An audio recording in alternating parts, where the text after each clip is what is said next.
magpatawad sa Diyos araw-araw? Again, dapat bang humingi ng tawad sa Diyos araw-araw?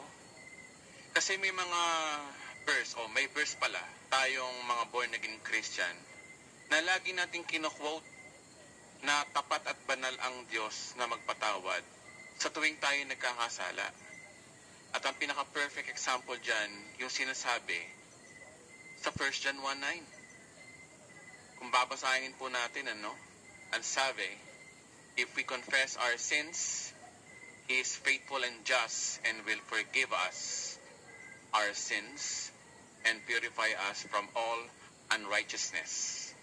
So merong mga Kristiyano na ginagamit itong 1 John 1:9 na parang sabon at sunrox na panglinis sa kanilang pang-araw-araw na kasalanan. Katulad sa matandang tipan, na kapag sila'y nagkakasala, kailangan nilang maghandog ng hain sa altar para magpatawad. Di ba? At gayon din po sa Katoliko. Ang Katoliko, meron silang kumpisal. Na kapag sila ay nagkakasala, pwede silang araw-araw lang pumunta sa kumpisalan sa simbahan at para mapatawad ang kanilang kasalanan. So, ganun din sa mga Kristiyano. Laging ganun, tuwing nagkakasala, laging hingi ng tawad sa Diyos. Maraming Kristiyano kasi na tuwing nagkakagawa ng mali o pagkakasala, laging nag-aalala kasi kung napapalayo sila sa Diyos. Madalas kasi sa tuwing nakagawa tayo ng mali laban sa Diyos, ang ating sarili ay nagigrieve. Kasalanan sa Diyos, kasalanan sa kapwa, kasalanan sa sarili, hindi tayo mapalagay. Nag-aalala tayo na baka kapag hindi ka humingi ng tawad ngayon at nakamatayan mo, baka mapunta ka pa sa impyerno. Diba? Sa ganitong kaisipan, ang iyong kaligtasan ay nakasalalay sa iyong pang-araw-araw na gawa ng pangungumpisal at hindi sa natapos na gawa ni Kristo. Yun lang. Tapos, ginatungan pa ito ng impluwensya ng simbahan kasi madalas kasi, lalo na sa church, tuwing nagsisimula ang service, may nag-o-opening prayer agad at sasabihin niya ay linisin mo kami sa aming mga inisip, sinalita at mga ginawa. Diba? Linggo-linggo yon, weekly yon. What's more kung araw-araw. O kaya, every Sunday din, may kakanta rin na, siyasatin mo, Jesus, ang puso ko sa kasalanang nagawa laban sa'yo. Diba? May ganun. O kaya, pusong dalisay ang aking nais. Nalikain mo, Diyos, para sa akin. Sa tuwing kinakanta nila to, parang bang nakakahinga sila o nakakahinga tayo, sa ating mga kasalanan. At feeling natin, pinapatawad tayo ng Diyos sa oras na yon. Yung bang para bang napakalayo ng Diyos tuwing nagkakasala o nagkakamali tayo. Ngayon, ang tanong ko dito is, gano'n ba talaga ang Diyos? Naisip po ba natin yun? Ganyan ba talaga ang tinuturo ng Biblia sa mga Kristiyano? Kasi biro mo, pinako nga siya sa krus at sabi, pinawalang sala na tayo. Bakit ba hingi pa rin tayo na hingi ng tawad kung pinatawad na tayo? Diba? At saka, anong kasalanan ba ang dapat ihingi ng tawad? At anong kasalanan ba ang pinatawad ng Diyos? Alam kong sa turong ito ay posibleng maraming malalaglagang panga o marami ring mga tagapagturo rin na maiinis sa akin. Pero, wait muna, bago muna tayo manghusga, pag-aralan muna natin ito ngayon. Bigyan nyo lang ako ng kahit isang oras para pag-aralan ito. Pag-aaral sa Biblia ang sagot. Promise, ito ay purong sola scriptura, sabi ni Martin Luther. Ang mga ipapakita ko sa inyo ngayon ay purong verse sa Biblia na maaring ikagulat at ikalaya ng iba ngayon. Naniniwala ako na may kalayaan kapag natapos ang pag-aaral na ito. Kalayaan sa gapos ng tradisyon nating mga born again at maaaring reliyon na rin especially lalo sa atin. Pero ang target ko dito tayong mga born again. Manalangin ho muna tayo. Panginoon, maraming salamat po sa araw na ito at binigyan mo kami, Lord, ng pribileyo na makinig. At nandito po ako, Lord, itago mo ako sa iyong likuran at yung salita mo lang ang maituro. At sa oras na ito, bigyan mo kami ng espiritu ng pakikinig, espiritu ng pagpakumbaba, espiritu ng kalawakan ng pangunawa, at winawasa ko ano mamagawa ng dyablo sa pangalan ni Jesus, mga kawalan ng interes, pagiging judgmentalism ay aking pinuputol. In Jesus' name. Lord, malaya po kami na makapakinig at makapag-aral sa oras na ito. Sa pangalan ni Jesus. Amen. So, ang una muna nating solusyonan dito is definition of sin according to the original translation.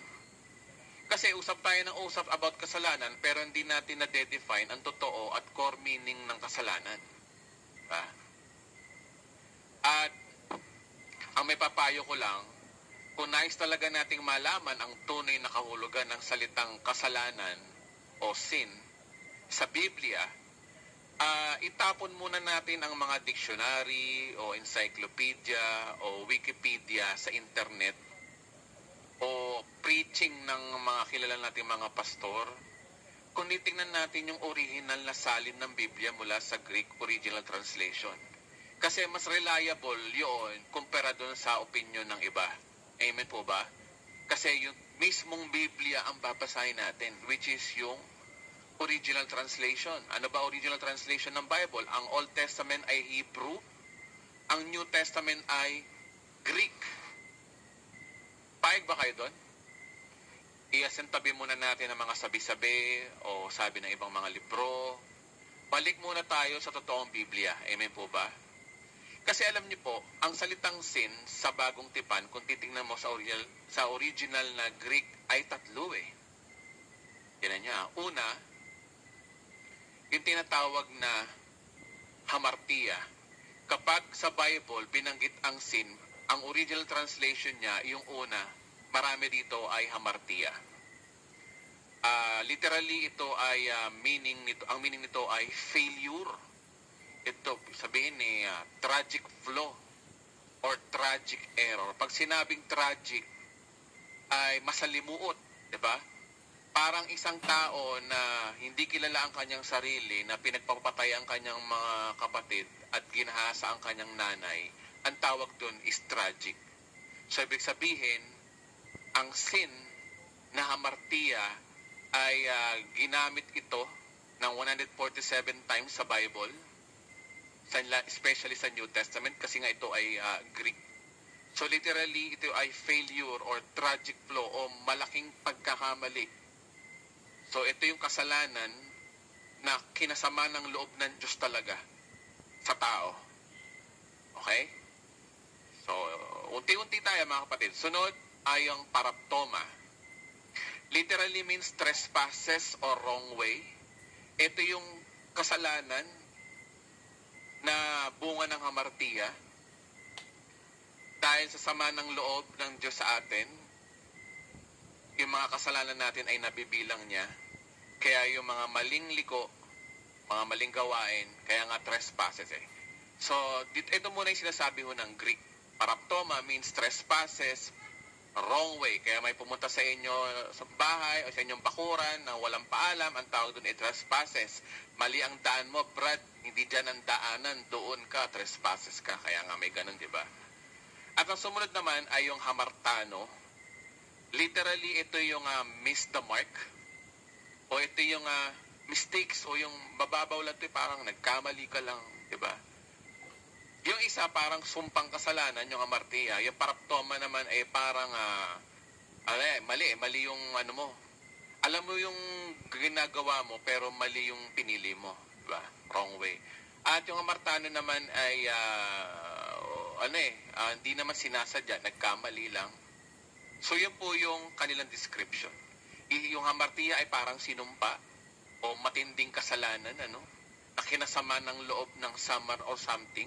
Ang paraptoma ay trespasses o yung imbis na itong gawin mo, itong nagawa mo, mali, wrong way, o yung hamartano naman ay yung mga hindi sinasadya o yung mistake. So ngayon, para mas maging malinaw, tingnan natin ang isa pang slide. Sa tuwing ginagamit ng mga apostol ang mga salitang ito, itong tatlo na to, yung hamartano, paraptoma, at saka hamartia, kapuna-puna kung kanino ito pinapatungkol. Mamaya titingnan natin yung mga verses, pero ayon sa ating research, no, itong tatlong to ay mayroong specific na pinatutungkol ng mga apostol. Remember, ang New Testament ay sulat ng mga apostol. Si Mateo, si Marcos, si Lucas, si Juan. Malinaw doon, mga pangalan nga nila. Karamihan dito ay si Pablo, at meron ding si Pedro, at saka si Juan, at si Judas, o hindi yung Iscariote na nagkanulo, kundi yung ibang Judas yun.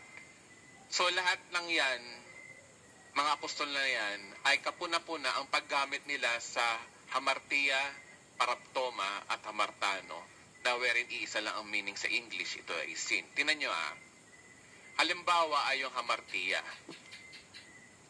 Ang hamartia ay ginagamit ng apostol kapag ang kasalanan na konektado kay Adan.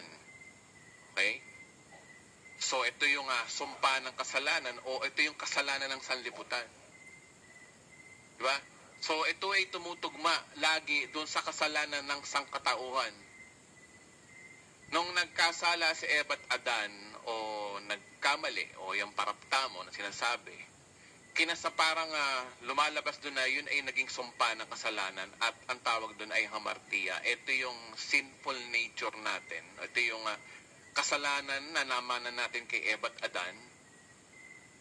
Kaya sa tuwing gumagamit ang mga apostol ng hamartia, laging patungkol doon sa kasalanan na konektado kay Adan, sumpa ng kasalanan o yung kasalanan ng sanlibutan. Ikalawa naman yung paraptoma. Sa tuwing ang kasalanan ay hindi pagsunod sa kalooban ng Diyos, ayon sa iyong konsensya o hindi pagsunod sa kautusan ng Diyos, paraptoma ang ginagamit ng mga apostol.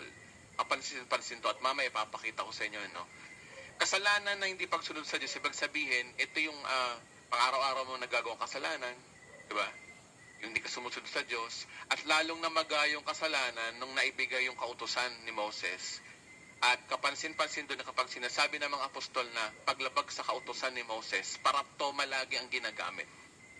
So ito ay hindi pagsunod sa Diyos mismo, naka-address to sa Diyos. So pagkakaiba ng hamartia sa paraptoma, yung hamartia, ito yung sumpa ng kasalanan at paraptoma ay bunga ng sumpa ng kasalanan natin sa Diyos. Bunga ng kasalanan natin sa Diyos. At yung kauli-hulihan, yung hamartano, kapag hamartano ay ginagamit ng mga apostol sa kanilang kasulatan, ito'y laging pinatutungkol sa kasalanang nagagawa natin sa ating kapwa at sa ating sarili. Okay. So, saan mo ba nakuha yan, Kuya Edwin, yung word na yan? Parang kakaiba naman yata yan. Siyempre, original niyan is Greek.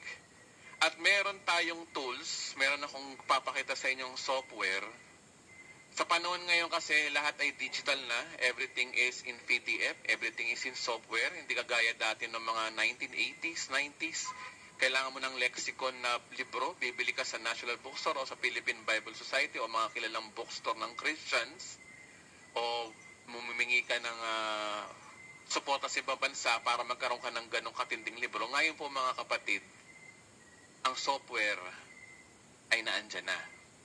So, ito yung software na yon at alam kong iba ay alam to. Ang tawag ko dito ay ito yung PDF. Yan. Ay PDF. I'm sorry. Ito ay yung eSword. Yan. So nakikita niyo yung eSword na yan. Ilakihan ko na kasi meron akong ibuksang pakita sa inyo. Halimbawa, itong verse na to, meron ako dito mga translations, King James, RTPB, or Tagalog. Pero paano ko ba nakuha yan? Ni-research ko yan through dito. Meron kasi akong King James dito na merong Greek. Tingnan nyo, ito, kagaya nito. Ayan, 2 Corinthians 5:19. Sabi rin dito, to wit that God was in Christ of reconciling the world.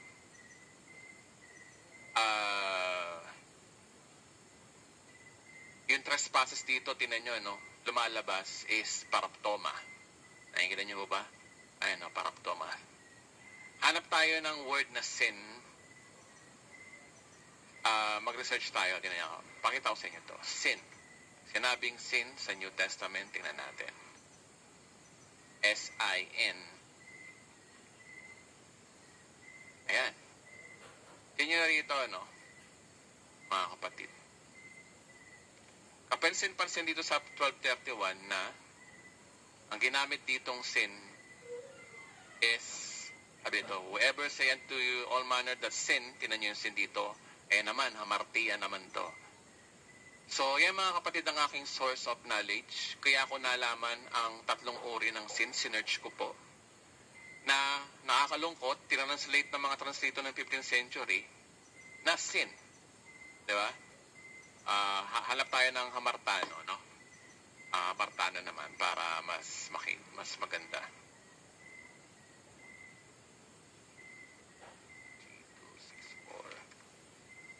So, ito yung verse ng hamartano. Sabi sa Mateo 18:15. Basahin natin. Mateo 18:15. Ayan po, di ba? Mateo 18:15 yan. Kiniya rito, whoever tried my brother shall trespass. Hamartanong ginamit. Trespass, hamartano. Pero sa Tagalog, ang ginamit dyan is kasalanan. Tinan nyo, pag Tagalog. Kung magkasala sa iyo ang kapatid mo, pupunta mo siya at kausapin, sarili natin. Tingnan mo ito, ang hamartano ay patungkol sa tao. Kasalanan sa kamalian sa iyong tao. Sa kanyang kamalian, kaya nga dito kamalian eh. Pero nung translate sa King James, ang sin dito ay trespass na. Nakikita dyan ang hamartano. So yan po ang aking basihan ng aking gustong i-share sa inyo ng pagtuturo about sa pinag-aaralan po natin ngayon. Ngayon, balik ko tayo dito, no?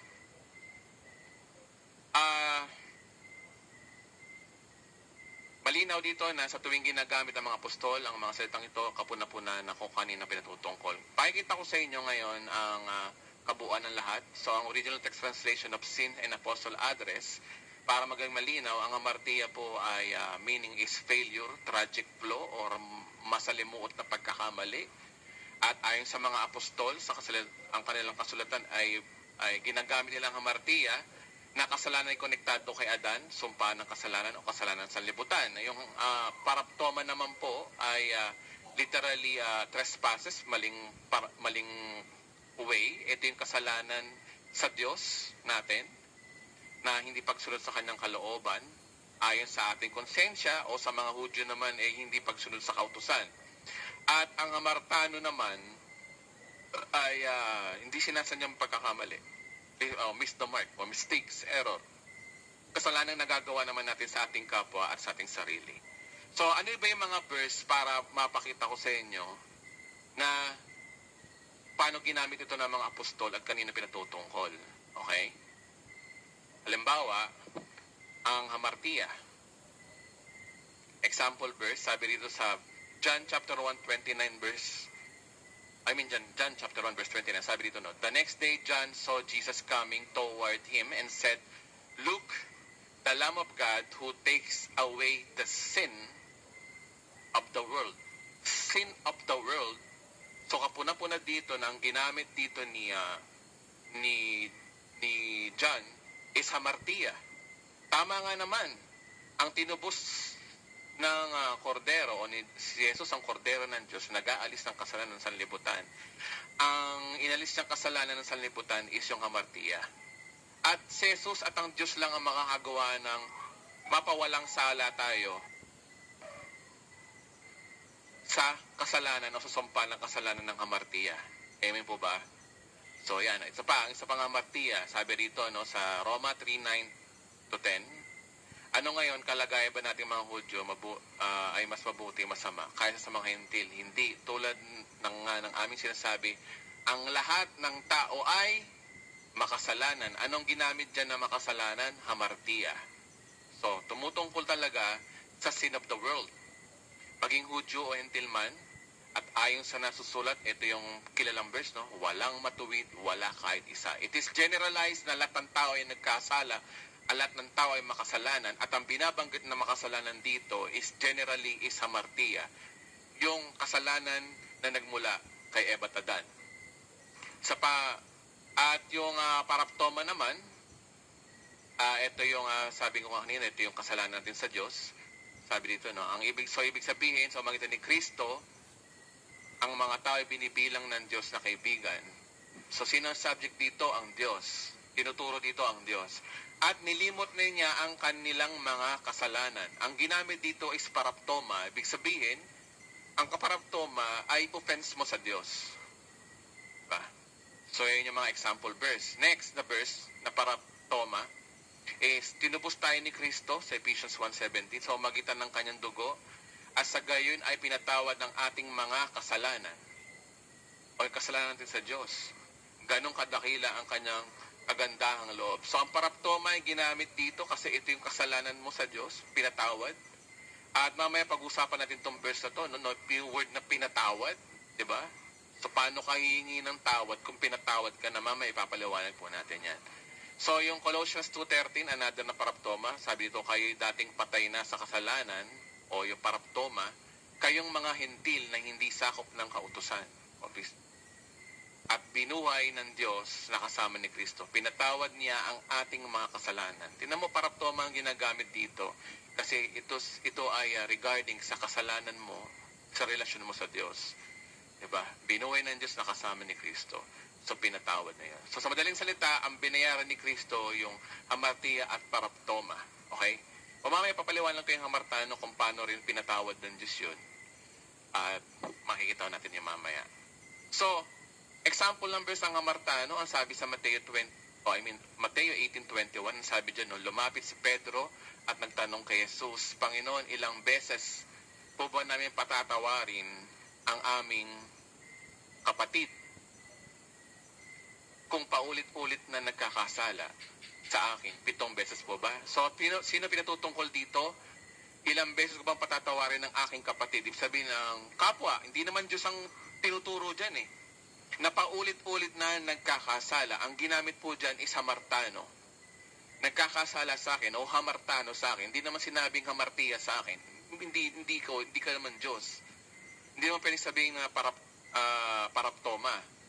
Hamartano ang ginamit dyan. So tama, ang obserbasyon natin na nakapaghamartano naman, ito ay pagkakasala natin sa ating kapwa o maaring din sa ating sarili. Sa John chapter 8:10-11, another evidence, sabi rito, no?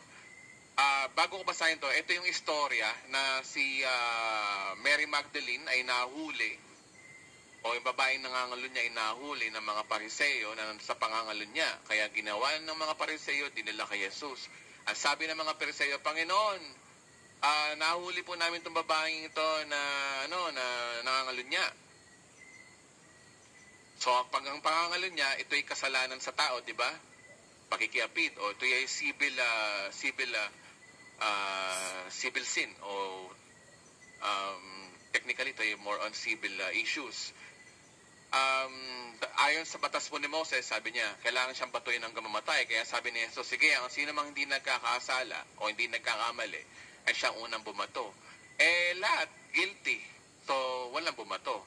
Kaya ito yung tanong ni Jesus. Tumayo si Jesus, tinanong ang babae, nasaan na sila? Wala bang humahatol sa'yo? Wala po, Ginoo, sagot ng babae. Sinabi ni Jesus, hindi rin kita hatulan. Muwi ka na mula ngayon at huwag ka nang gumawa ng paraptano ba? Hindi, kasalanan. Kasi ang kasalanan niya ay kasalanang sibil. Kaya ang kasalanan sibil ay kasalanan sa tao. Kaya ang ginawa dito ni Juan ay sinulat niya, ang pinili niya is hamartano. Pero, nung tinranslate sa English at Tagalog, kasalanan. Naiintindihan niyo ba? So, sabi noon, huwag ka nang gumawa ng kasalanan. O, hindi naman. Ngayon, kung hindi pala natin to alam, hindi natin alam kung ano yung kasalanan na sa tao, kasalanan sa Diyos, at ano yung sinumpang kasalanan. Diba? Mabuti na lang may original na Greek. Mabuti na lang meron tayong mga tools para malaman natin yon. Mahabang panahon tayo na ang akala natin pag sinabing sin sa Bible, it is sin. Kasalanan sa Diyos, kasalanan sa tao, pati yung kasalanan ni Adan. Kaya tuloy, hindi natin alam kung paano tayo mananalangin, di ba? No wonder na kung bakit iba mga Kristiyano hingi ng tawad. Kasi litong-lito sila. At siguro ngayon, malinaw na sa atin kung ano yung 3 uri ng kasalanan sa original translation. Ngayon, tapos na ang ingredients. muni-munihin natin. So ito ho yung tao, halimbawa ang tao ho ay puno. Nung nagkasala si Eva at Adan, ang kasalanang ito'y nag-ugat sa sangkatauhan, kaya nilagay ko siya na ito ay ugat.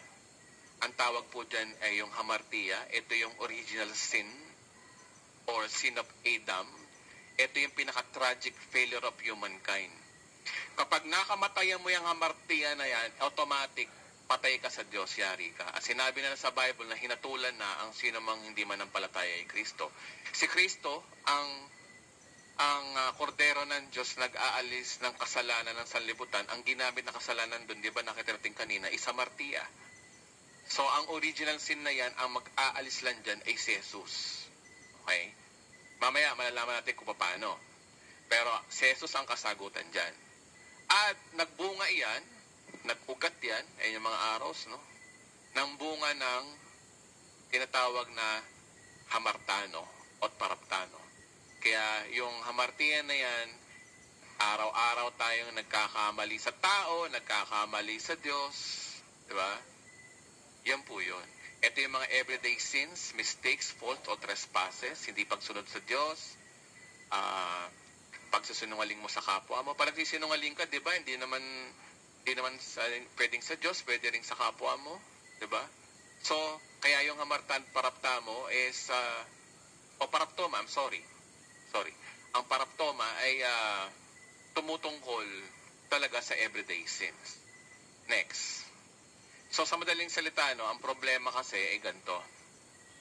Ito tatlong kasalanan na to, na uri ng kasalanan na binabanggit sa original na salin ng Biblia, which is ang Grego, tatlo ho ang binabanggit na kasalanan. Ang nakakalungkot, ang mga translator ay wala silang alternatibong definition sa tatlong uri ng sin o tatlong description ng sin. Sa Greek language, na-translate nila ng sin sa isang translation lang. Kaya ang mangyayari niyan, ito'y nangyari. Sa English at Tagalog, pag sin, sin. Kasalanan, kasalanan. Pag nagkasala ka sa iyong kapwa, kasalanan sa Diyos. Pag nagkasala ka sa Diyos, sa Diyos nga. Pag yung kasalanan ni Adan, yun din yun, nalito. Kaya no wonder kung bakit yun ang ugat ng lahat. At dapat maintindihan natin to. Kaya karamihan sa mga evangelical Christians ay mali ang paniniwala nila about sin. Ang pagkakaiba ng sin of Adam at everyday sin. Kaya tuloy, ang bunga nito ay maling definition natin sa sin. Dahil di sila tumitingin sa original na salin ng Biblia which is yung Hebrew and Greek language. Hindi na iwasan na ang hamartia at paraptoma at hamartano ay isa lang ang ating naging definition. Kaya maraming mga born-again Christian ngayon ay confused sa kanilang pakikipagrelasyon sa Diyos. Kaya wag na kayo magtaka kung bakit tayo mayroong mga paulit-ulit na repentance prayer kasi hindi natin ma-identify ang totoong meaning ng sin. Okay, next na tanong. Paano ba tinapos si Kristo ang sumpa ng kasalanan? Kasi sinasabi ko sa inyo kayo na may sumpa ang kasalanan. Ngayon ang tanong, ano ba o paano ba tinapos ni Kristo ang sumpa ng kasalanan? Sabi sa Romans chapter 6 verse 23, sapagkat kamatayan ang kabayaran ng kasalanan o hamartia. Ngunit libreng kaloob ng Diyos ay buhay na walang hanggan sa pamamagitan ni Kristo Jesus na ating Panginoon. So ang sumpa ng kasalanan dito is kamatayan. Ano ibig sabihin ng kamatayan? Tapos hamartia pa yung binabanggit. So tumutungkol na naman ito sa original sin ng tao, yung pinakaugat ng kasalanan ng tao o yung kasalanan mismo in general ng tao. Sabi niya, sapagkat kamatayan ang kabayaran ng kasalanan ng sanlibutan. Parang ganon ang meaning niyan kung paparaphrase natin. Ano ba yung kamatayan binabanggit dito? Kung babalik tayo kay Eva at Adan, ang sabi ng Diyos sa kanila, kainin ninyong lahat ang inyong gustong kainin na bunga ng puno dyan sa Garden of Eden. Maliban lang doon sa puno na yun, na nagbibigay ng kaalaman ng mabuti at masama. Kundi, walang pagsalang mamamatay kayo. Ngayon, ang tanong, nung kinain ni Eva at Adan yun, namatay ba sila? Siyempre, namatay sila. Kala nyo hindi Namatay sila, physically namatay sila kasi 100 of years lang sila nabuhay. Tapos pangalawa, ang totoong immediate na namatay doon ng oras na yon ay yung kanilang espiritu na siyang larawan ng Diyos, yung kanilang espiritu. Ang espiritu na kung saan ito yung ugnayan nila sa Diyos. Ito yung kanilang relasyon nila sa Diyos. Naghiwalay ang Diyos ang tao dahil doon na-disappoint ang Lord. Kaya nga hamartiya ang ginamit dahil it is a tragic sin of failure. Grabe, ibig sabihin na kabiguan ng Diyos, parang ganun Parang sinasabi na binigo mo ako. Di ba kapag ang asawa mo ay nakita mo nakikipag-sex sa iba, ito'y masakit sa'yo, ito'y kabiguan, isa kang malaking kabiguan. Kaya nga ibang mga may asawa, pag nakita nila ng adultery ang kanilang asawa, diba? Pag nasa kama, binabaril ka agad, pinapatay. Bakit? It is a big failure. Ganon din ang Diyos, napuot ang Diyos sa tao. At maliwanag yan na sinabi doon sa John chapter 3:18, ang sino man daw ang hindi manampalataya ay hinatulan na. Sinabi ni Jesus Christ na and God's wrath remain on him. So, ibig sabihin, ang Diyos pala ay galit sa tao at dahil dyan sa hamartiyan na yan. Pero the good thing is, ngunit ang libreng kaloob ng Diyos ay buhay na walang hanggan sa pamamagitan daw ni Kristo Jesus na ating Panginoon. So, ang libreng kaloob ng Diyos ay buhay na walang hanggan. Pag sinabing libre, wala kang paghihirapan. Ang libre ay regalo, di ba? Nakakita ka na ba na nagregalo ka, tapos pinababayad mo yung gift wrap? So, hindi yun regalo. O kaya, nagpadala ka ng bulaklak sa GF mo, sa jowa mo, tapos pinababayad mo sa kanya ang shipping fee. Regalo ba yon? Hindi. So, ganun din yon. Pag sinabing buhay na walang hanggan ay libre, wala kang gagawin. Walang good works. Tanggapin mo ang Panginoong Jesus, pero dapat kailangan di ka mag-backslide. Dapat kailangan ganito, dapat prayerful ka, dapat nagwo-worship ka kay Lord. Libre nga Di mo na kailangan gawin yun, libre. Okay? Minsan tayo mga born again, pintas tayo ng pintas sa ibang religion na sabihin nyo, yung Katoliko, bakit pa sila nagpo-prosesyon, nagpapalo sa katawan nila, may Semana Santa sila. Di ba sapat yung ginawa ni Kristo? Ba't pa nila ginagawa yon? Tanungin ko kayo mga born again Christian, hindi ba sapat ang ginawa ni Kristo kung bakit kailangan pang gumawa pa kayo ng dagdag na good works? Sabihin natin na tanggapin si Kristo, pero kailangan ganito pagawin mo. Kailangan puspos ka. Kailangan umating ka ng gantong seminar. Kailangan lumago ka. Kailangan magpastor ka para sure ang kaligtasan mo. Diba? Minsan ganun tayo So, ang pinatutungkol dito, libre, kaligtasan, o libreng buhay na walang hanggan sa pamamagitan daw ni Kristo Jesus na ating Panginoon. Teka muna, ano bang ginawa ni Jesus? Ano bang ginawa niya? So, ang ginawa niya, ito lang naman. Si Kristo ay namatay dahil sa ating kasalanan o yung hamartiya bilang katuparan ng sinasabi sa kasulatan. So, prophecy na si Jesus ay mamamatay, kaya nga sinabi, si Jesus ang kordero ng Diyos na nag-aalis ng kasalanan ng sanlibutan. Ang ginawa ni Kristo, siya ay namatay. Kasi sabi, kamatayan ang kabayaran ng kasalanan. So si Jesus ay namatay para bayaran yung kasalanan natin o yung hamartiyan na sinasabi. Amen po ba? So yung kasalanan ngayon, as sinasabi ni John the Baptist na He takes away the sin of the world. Yung kasalanan natin in general lahat, yung pinakaugat ng lahat, yung hamartiya. Okay? Nung kinain ni Eva at Adan yun, yung puno na nagsasabi na malalaman mo at mabuting masama, di ba nung kinain na nilang yun, napansin nila sa sarili nila sila'y hubad kasi nalaman na nila ang mabutit masama. At ikaw yung klaseng tao hindi mo alam ang mabuting masama, hindi ka ituturing na makasalanan kasi hindi mo alam ang tama at mabuti. Pero nung nalaman mo ang tama at mabuti, accountable ka na sa Diyos niyan. At yun ang dahilan kung bakit ang tao ay naging makasalanan. Amen po ba? Kaya mo lang naman nagiging makasalanan ng isang tao dahil kung alam mo yung tama at mali. So, ganun po yun. Kaya ang tao ay naging makasalanan. Nagbunga to ng paraptoma at saka hamartano. Yun. Yun yung sumunod na kasalanan. So, yung ginawa ni Kristo, binayaran niya yon, inako niya, tinapos niya lahat. So, what's next? Ngunit dahil sa kanyang biyaya, sila'y pinawalang sala na tayo.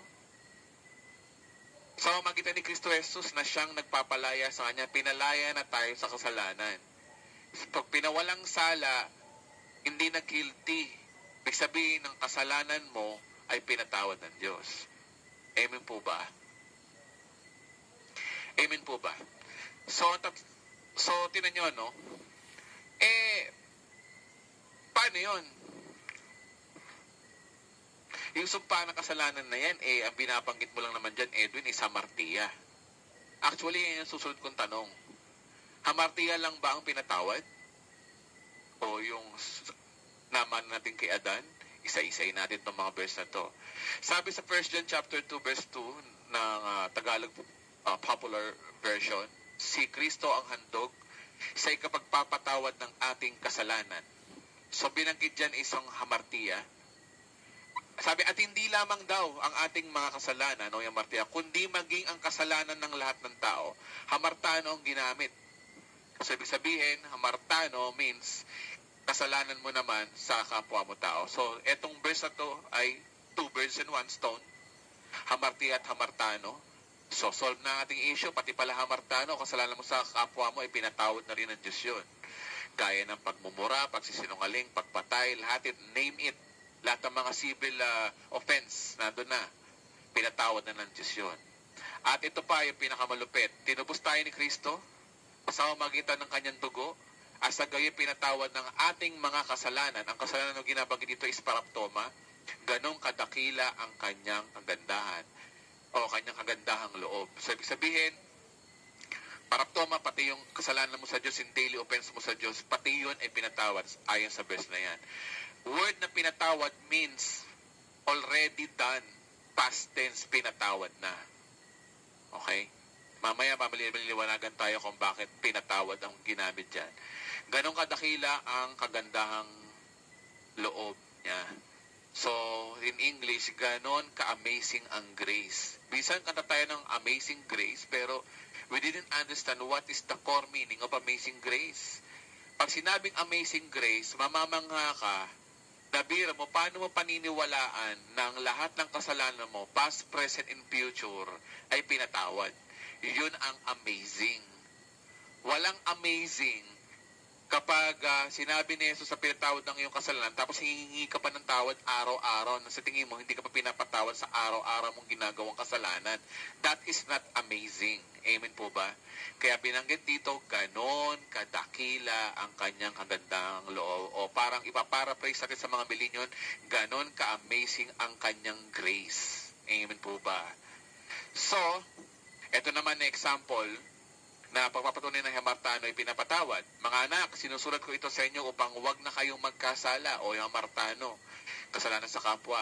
Ngunit kung magkasala ang sino man o magkamali ka man sa kapwa mo, may tagapagtanggol tayo sa Ama, si Kristo Jesus, na isang matuwid. So ito yung kilalang verse na Jesus ang ating advocates o sa Griego ay parakletos, means advocate o parang abogado. So, ibig sabihin, araw-araw tayo nagkakasala sa kapwa natin, dina-justify ni Jesus yun araw-araw din habang siya'y nasa langit. Actually, nagawa niya na to. It's already done. May epekto lang to sa ating time, pero nagawa na to sa eternity. Diba? So, totoo pala yung sinasabi rin sa Bible na si Jesus ang ating dakilang saserdote, na pag sinabing saserdote ng panahon ni Moses, ang mga pare o mga saserdote, priest, sila yung nagbibigay ng alay sa Holy of Holies ng kanilang kasalanan para mapatawad ang kasalanan. Ngayon, si Jesus na raw ang dakilang saserdote, siya yung namamagitan sa atin, siya yung ating mediator. So, confirm itong verse na to. May tagapagtanggol tayo sa Ama, si Jesu Cristo na isang matuwid. So, yun ay malinaw na malinaw sa mga verse na to na tayo ay pinatawad ng Diyos. Ang tatlong verse na to ay ilan sa mga verse about the finished work of Christ. Ang biyaya pa lang ditong binabanggit dito ay mapawalang sala ka sa lahat ng mga kasalanan natin. Amen po ba? So, yun po. Ngayon, ang next question po natin dito is, malinaw na malinaw sa mga verse na yan na mapahamartano, mapahaparaptoma man o hamartiya man, ang lahat ay parehong tinarbaho na ng Diyos. Nagpapatunay na ang Diyos ay pinatawad na tayo sa ating mga kasalanan. Una, yung hamartiya, yung kasalanan ni Adan na naman natin. Pangalawa, yung paraptoma o yung araw-araw natin pagsuway natin sa Diyos. At ang hamartano o yung kasalanan natin sa tao, sarili natin, ay pinatawad na hanggang sa katapusan ng buhay. Ganon kadakila po ang the finished work of Christ. Amen po ba? Amen po ba? So, next question tayo, no? Sino ba ang salarin dito? Diba? Di naman tayo sa maninisi, pero the point is, sino ba ang salarin dito ng pagkalito ng lahat, di ba? So, una, kaya tuloy ang mga maraming Christians ay na-confused dahil amin naman talaga natin na mga translator ng Biblia mula sa Greek to English, ang sabihin natin na nasa 35% lang naman na sila ang dapat sisihin kasi nga hindi naging malinaw kung ano yung kasalanan na naman kay Adan, kung ano yung kasalanan na naman na kasalanan na gagawa natin araw-araw sa Diyos at yung kasalanan sa tao. Tinranslate na nila ng iisa lang, sin lang. Tapos sa Tinagalog naman, kasalanan. So yun ang naging problema. Pero sa bagay nangyari na ho yun. Okay lang sana, pero dapat kasi, isa pang sana rin dito is dapat mapagnuri ka rin. Ang problema rin dito, yung ibang mga pastor na hindi nagsasaliksik. Mga pastor, wag po kayo magagalit sa akin. Hindi ko po nilalahat. Ang subject ko dito, yung mga pastor na hindi nagre-research, hindi nagsasaliksik. Di ba? Gaya nito, dapat sinasaliksik mo yung babalik ka sa Greek. Ibang pastor na imbis na humukay ng malalim, kumukuha ng reference sa ibang translation ng Bible. So, dapat bumalik tayo sa Greek. Yung pala, yung kasalanan pala, tatlo palang ang binabanggit na kasalanan. Diba? Tapos, tinranslate ng kasalanan. Tatlo palang binabanggit at translate ng iisa. Kaya na-confused, diba? Kasi alam niyo po, isa sa mga nagiging problema sa mga ibang pastor, hindi ko naman nilalat, no? Yung mga hindi nagre-research, they didn't really understand the finished work of Christ. Kung ano yung talagang totoong tinapos ni Kristo. Kaya nagiging traditional lang kanilang mga turo, di ba? So, for example, ano ba yung mga finished work of Christ na una, 100% pinatawad ka na sa lahat ng iyong kasalanan. Pag sinabing pinatawad na, no need to repent over and over. Mamaya pag-usapan natin yan, no? Kasi hindi pa malinaw Napatutunayan ko sa inyo mamaya, may verse ako sa Bible na nagpapatunay na pinatawad tayo ng Diyos, past, present, and future. May papakita ko sa inyo mamaya. Pangalawa, na ang Diyos ay nalulugod na sa'yo. Hindi mo na kailangan pang gumawa ng mabuti para malugod ang Diyos kasi nga ang Diyos ay nalulugod sa'yo.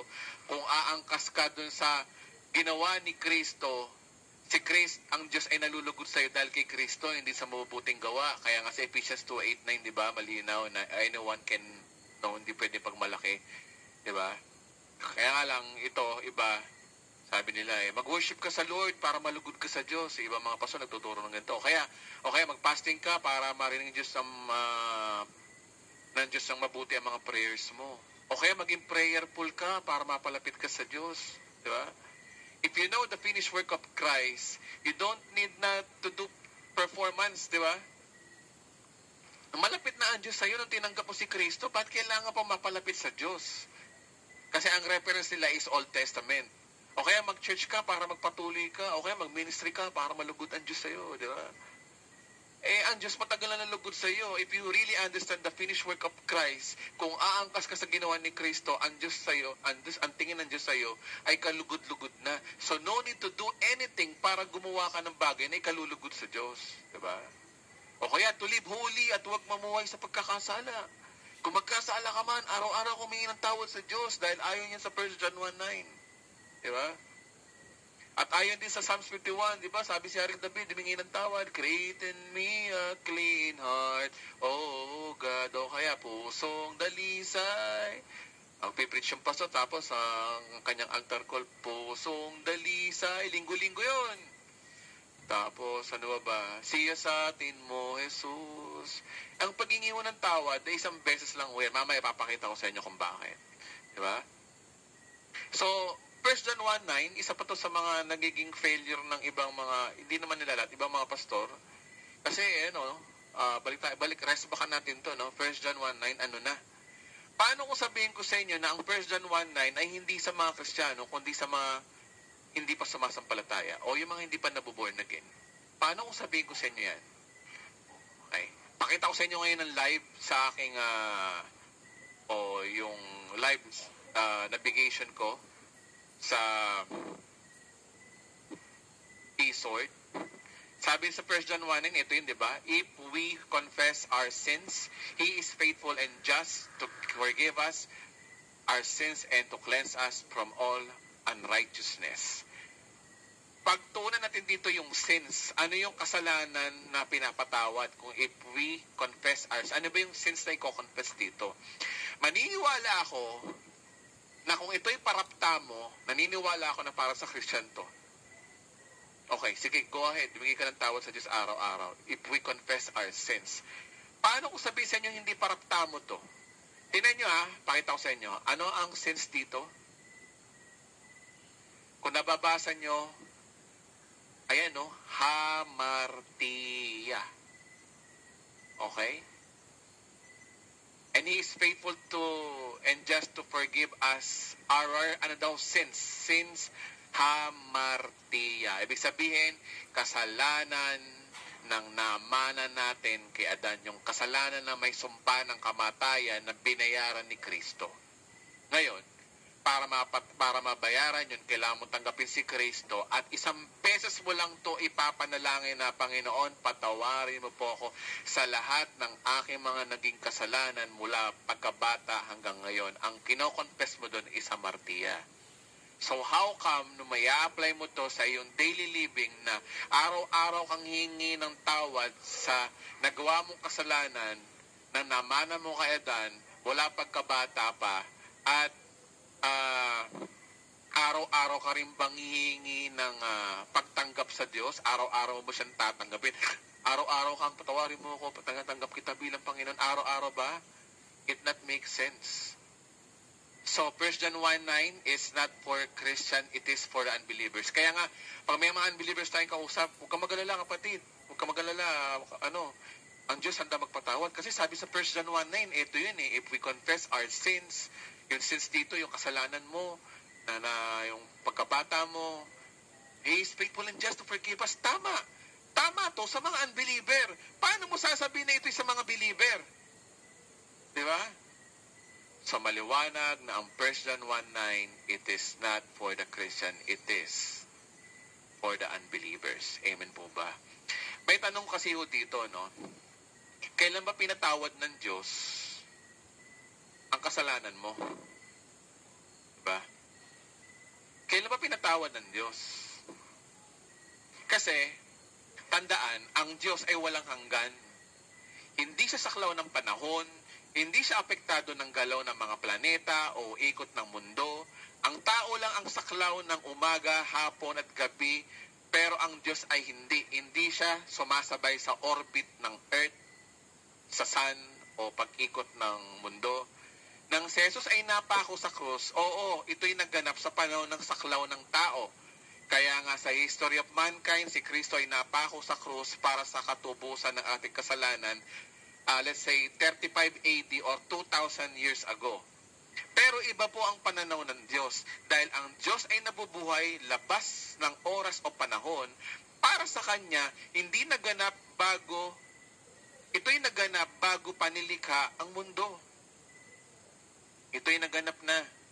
Alam ko lagpas sa utak natin, no, itong ng bilang tao para maunawa natin. Pero ito po yung sinasabi mo ng Biblia. Nakasulat ito sa Biblia upang maunawaan natin na ang Diyos ay hindi kumikilos katulad ng kilos ng tao. Sa tao, kailangan mo munang magawa ang kasalanan at hihingi ng tawad bago ka mapatawad. Sa Diyos, kakaiba. Hindi mo pa nagagawa ang kasalanan, pinatawad ka na. Kailan ba napako si Kristo sa krus? Malamang sagot mo sa akin, 2,000 years ago or 35 AD dahil yung calendar natin is Year of Our Lord, Julian calendar. Tama ba? Siyempre, ang magiging sagot mo rito is ang bilang ng taon ay saklaw sa panahon mo, sa panahon natin. Kaya estimate mo ay 2,000 taon na nakakalipas. Pero ito kasi ang sinasabi ng Biblia. Ang sabi ng Biblia, ang kordero ay napako mula pa nang likhain ang mundo. Basahin natin, basa. Revelation 13:8, all whose names have not been written in the book of life belonging to the Lamb that was slain. Kailan daw? From what? From 35 AD ba? Hindi. 2,000 years ago ba? Hindi. From the creation of the world.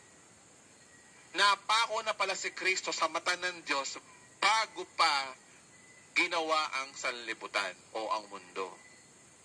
At dahil ang Diyos ay hindi saklaw ng oras o panahon, para sa Kanya, ang mangyayari pa lang ay parang nangyari na.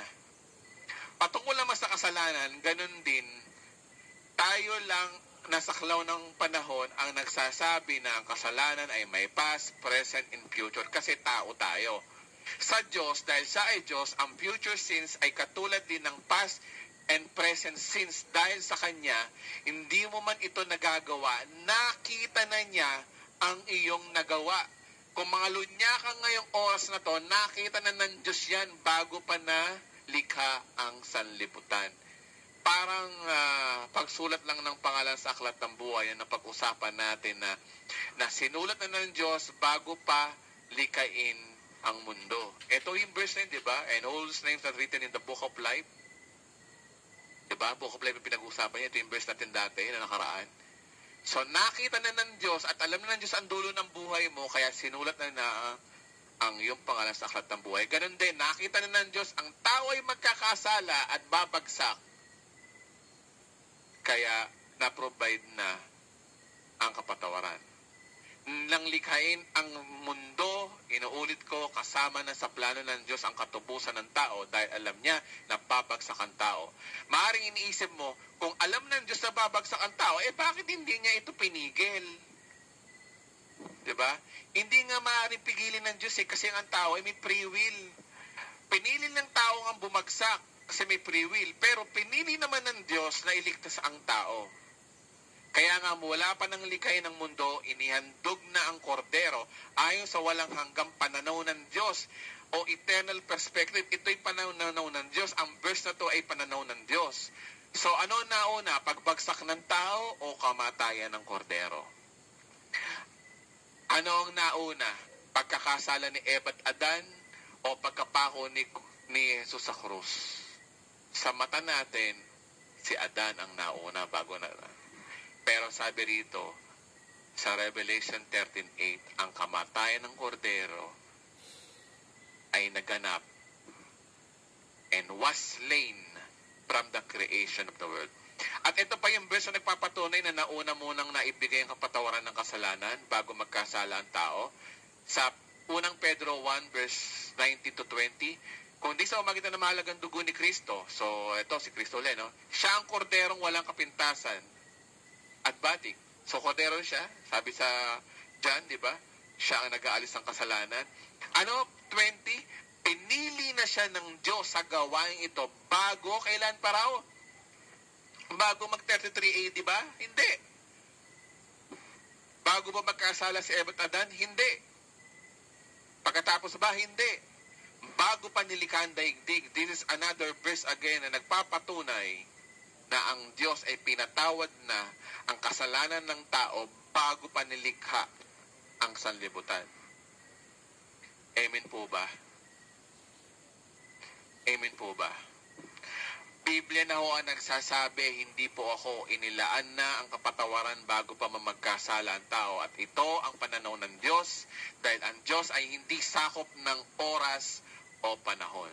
So sa ating conclusion, kung nag-aalala ka pa rin sa kasalanan mo sa Diyos araw-araw, sariwain mo na lang tong verse na to. Sabi sa Colossians 2:13, pinatawad niya ang lahat ng ating kasalanan. Ang kasalanan dito ay paraptamo. Sabihin, kasalanan mo to sa Diyos, ito ay tungkol sa Diyos na naman, di ba? Yung mga highlighted na lang babasahin ko, 1 John 2 verse 12, sumulat ako sa inyo mga anak, sapagkat pinatawad na ang inyong mga kasalanan. Hamartiya naman ang tinutukoy dito dahil sa kanyang pangalan. So, ibig sabihin, paraptamo, hamartiya ay kasalanan mo sa Diyos at namana mo kay Eva at Adan, iyon ay pinatawad na. Grammar lang naman yan eh. Pag pinatawad, nakakita tayo ng grammar, di ba? Pinatawad ng kasalanan, kapag sinabing lahat ng kasalanan. As in lahat. Walang hindi nasama sa lahat. Lahat ng kasalanan ay pinatawad na. Pinatawad na, hindi mo na kailangan magkumpisa sa pare o direktang sa Diyos para mamumingi ng tawad, kumanta na araw-araw ng Create in Me Clean Heart, siyasati mo Jesus, pusong dalisay, sorry ka ng sorry, araw-araw, pinatawad ka na nga. Ang mahirap intindihin, ang pinatawad na, hindi ho mahirap, di ba? Hindi mahirap ang intindihin ang pinatawad na. Hindi rin naman sinabing pinapatawad. O kaya, hindi rin naman sinabing patatawarin. Future. Pinatawad na, past tense. Kung pinatawad na, naigawad na, naibigay na, at higit sa lahat, nasa iyo na. Kaya kung hihingi ka ng tawad sa Diyos, ito ay isang beses lang sa tanang buhay mo. You only choose once. Ini-honor ng Diyos yun. Hindi na kailangan ng paulit-ulit. Madali siyang kausap, hindi kagaya ng tao. Kaya again, hindi na dapat paulit-ulit. Kaya nga, sa tuwing nagkakasala tayo, imbis na humingi tayo ng tawad sa Diyos, araw-araw, try niyo po magpasalamat na lang sa Diyos. Oo, Kuya Edwin, sabihin, pag nagkasala ako sa Diyos, hindi na ako hingi ng tawad. Paano ko sabihin ko sa inyong oo? Yan ang tinuturo ng Biblia eh. Hingi ka ng tawad, yung si Kristo, bago magkasala si Eva at Adan, tinubos na tayo. Paano mangyayari yun? O, ibig sabihin, hindi siya sakop ng time.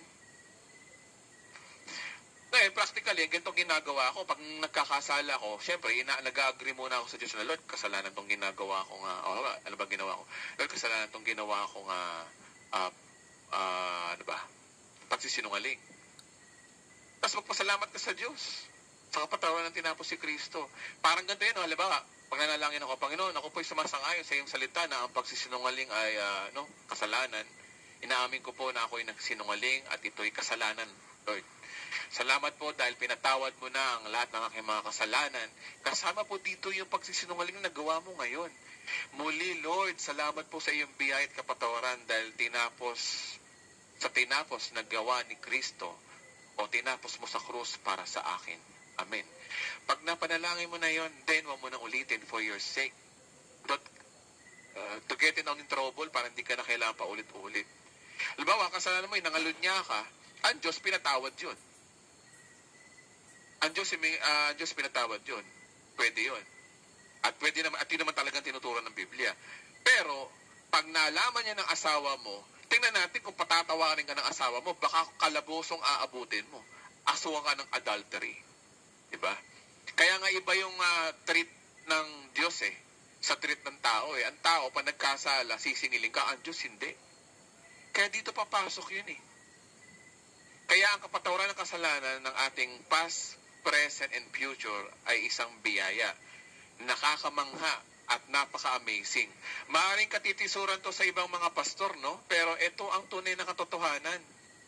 Napag-aralan na natin kanina, di ba, verse by verse, Greek to Greek. Sana maging malinaw po ito sa lahat. Ngunit kasi sa to lang, ang biyaya ng Diyos ay nakakamangha. Kasi nakakamangha nga naman, no? Kung ito'y naiintindihan natin, mamamanga ka sa biyaya ng Diyos.